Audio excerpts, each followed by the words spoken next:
Digital marketing आज के समय में एक इतनी इम्पोर्टेंट स्किल बन चुकी है कि लगभग हर कंपनी में, हर ऑर्गेनाइजेशन में, हर प्रकार के बिजनेस में हर कोई जहां मार्केटिंग करना चाहता है वहां डिजिटल मार्केटिंग ही सोचता है। रीजन सिंपल है, ऑडियंस, कस्टमर्स, क्लाइंट्स सभी लोग तो अपने मोबाइल में घुसे हैं, हर कोई अपने डिवाइसेस पर है। तो अब अगर उन तक बात पहुंचानी है तो हमें उन मोबाइल से के अंदर या उन डिवाइसेस के अंदर जाकर अपनी बात बतानी होगी। यह आज हर कोई समझता है और इसीलिए डिजिटल मार्केटिंग के क्षेत्र में इतनी डिमांड बढ़ चुकी है कि आज लोग नहीं मिलते डिजिटल मार्केटिंग करने के लिए। लेकिन अगर आप उनमें से हैं जो डिजिटल मार्केटिंग सीख रहे हैं या सीख चुके हैं या इन प्रोसेस हैं, तो प्लीज नोट कि आज के समय में मार्केट में डिजिटल मार्केटिंग का जॉब मिलाना बिल्कुल आसान है। और भले ही आप एक फ्रेशर हैं, आप 15 से 35 हजार रुपए की salary at the start command कर सकते हैं।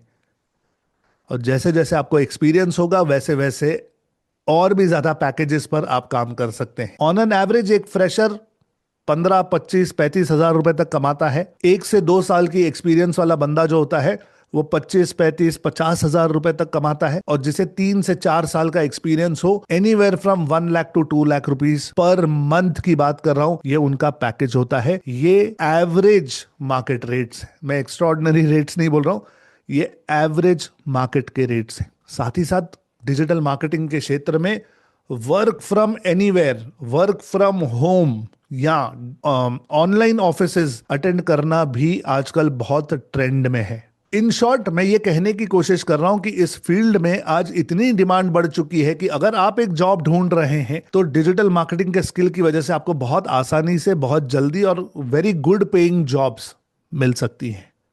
लेकिन इन जॉब्स के लिए कई बार हमें इंटरव्यू के प्रोसेस से गुजरना होता है। हमें अप्लाई करना पड़ता है, अपना सीवी, सीवी का मतलब है रेज्यूमे, रेज्यूमे का मतलब है आपका बायोडेटा। तो सीवी, रेज्यूमे, बायोडेटा जो भी आप बनाओगे डॉक्यूमेंट, वो आपको पहले भेजना पड़ता है। वो आपका सीवी पढ़ते हैं। अगर उन्हें ऐसे लगता है कि चलो इनसे मिला जाए तो फिर वो आपको इंटरव्यू के लिए बुलाते हैं, या ऑफलाइन या जूम पर, जैसे भी। और फिर बातें होती हैं, डिस्कशंस होती हैं और एक प्रोसेस से आप गुजरते हो और फिर अगर आप सिलेक्ट हो जाओ तो आपको जॉब मिलती है। नाउ आइए समझते हैं कॉमन मिस्टेक्स जो यूजुअली लोग करते हैं। जॉब लेते समय क्लियर रोल डिफाइन नहीं होता, या इंटरव्यू में कहते हैं कि हाँ हाँ मुझे सब पता है, मुझे सब पता है। I know everything is a very wrong statement to say in an interview. क्योंकि जब आप कहते हो कि हाँ हाँ मुझे सब पता है, सामने वाला चैलेंजिंग मोड में आ जाता है कि चलो देखते हैं इसको कितना पता है। तो ऐसे वाक्य कभी यूज नहीं करने चाहिए। कभी टूल हैवी आंसर्स नहीं देने चाहिए। जो इंटरव्यू ले रहा है उससे ज्यादा आपको पता है ये दिखाने की कोशिश कभी नहीं करनी चाहिए। अपने एक्सपीरियंस में कभी कोई फेक एक्सपीरियंस ना डालें। ध्यान में रखना, जो भी आपने लेटर में लिखा है, कंपनी का जो एचआर होता है वो उन कंपनियों को फोन करता है,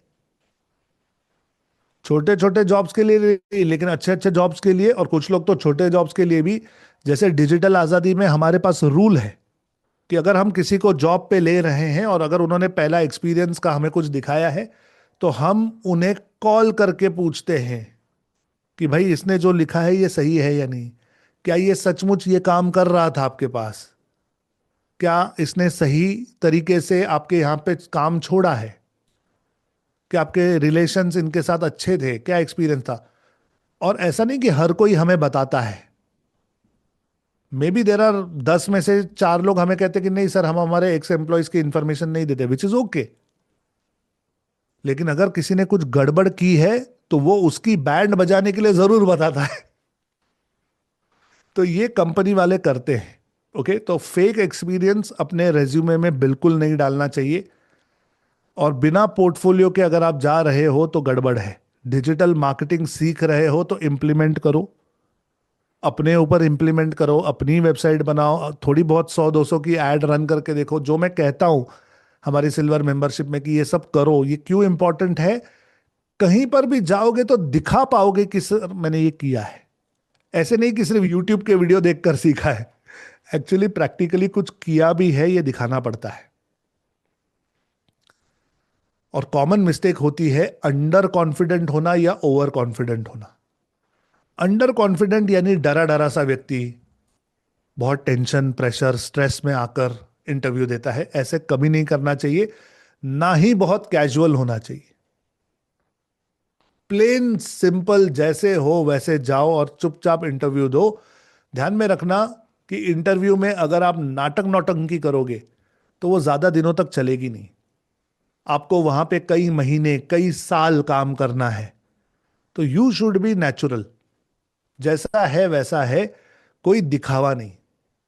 ना अंडर प्ले करेंगे ना ओवर प्ले करेंगे। समझ आ रहा है गाइस? समझ आ रहा है? And then finally finally keep in mind, interview देने जब जाते हैं तो नर्वस होना एक आम बात है। हर कोई नर्वस होता है, everybody becomes nervous, it is okay. Interview सिर्फ बातचीत है, it is just a conversation. दो लोग बैठकर बात कर रहे हैं, बस इतना ही होता है। पहला इंटरव्यू किसी का भी परफेक्ट नहीं जाता। इंटरव्यू में अच्छा इंटरव्यू देने के लिए भी इंटरव्यूज की प्रैक्टिस होती है, जो इंटरव्यू देकर ही होता है। तो ज्यादा इंटरव्यूज देने चाहिए। इंटरव्यूअर देखता है क्लैरिटी के लिए कि क्या आपको क्लैरिटी है। और अगर सामने वाला आपको नौकरी नहीं देता तो इसे पर्सनल रिजेक्शन नहीं समझना चाहिए। सी ट्राई एंड अंडरस्टैंड। सामने वाले के दिमाग में एक छवि है कि उसे किसी एक पर्टिकुलर टाइप का व्यक्ति चाहिए, और अगर आपकी छवि उस छवि के साथ मैच नहीं हो रही है तो वो रिजेक्ट करेगा। It is okay. It does not mean कि उसने आपको एज अ आदमी या एज अ औरत रिजेक्ट कर दिया, ऐसे नहीं होता। It's not a personal rejection.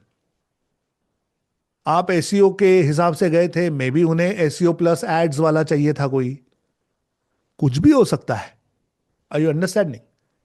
तो इसे पर्सनली कभी नहीं लेना चाहिए। क्वेश्चंस जो पूछे जाते हैं ये आपकी सोच को चेक करने के लिए पूछे जाते हैं। Questions will always test thinking. एक इंटरव्यू जो होता है वो रिस्क इवैल्यूएशन होती है। कंपनी भी सोच रही होती है कि मैं इसमें इतना इन्वेस्ट करूंगा तो मुझे रिटर्न मिलेगा या नहीं मिलेगा। और कई इंटरव्यूज का हमारा एक्सपीरियंस ये कहता है कि calm mindset is more important than perfect preparation. कि आप सोचोगे मैं बहुत प्रिपेयर करता हूं, बहुत पढ़ के जाता हूं, बहुत तैयारी के साथ जाता हूं। तैयारी के साथ जाइए, लेकिन इससे कहीं ज्यादा जरूरी है कि जब इंटरव्यू हो रहा है तब दिमाग ठंडा रखो, काम माइंडसेट के साथ पेशेंस के साथ आप जवाब दो। और ये जो कॉन्फिडेंस है ये हमेशा प्रैक्टिस के साथ ही आएगा।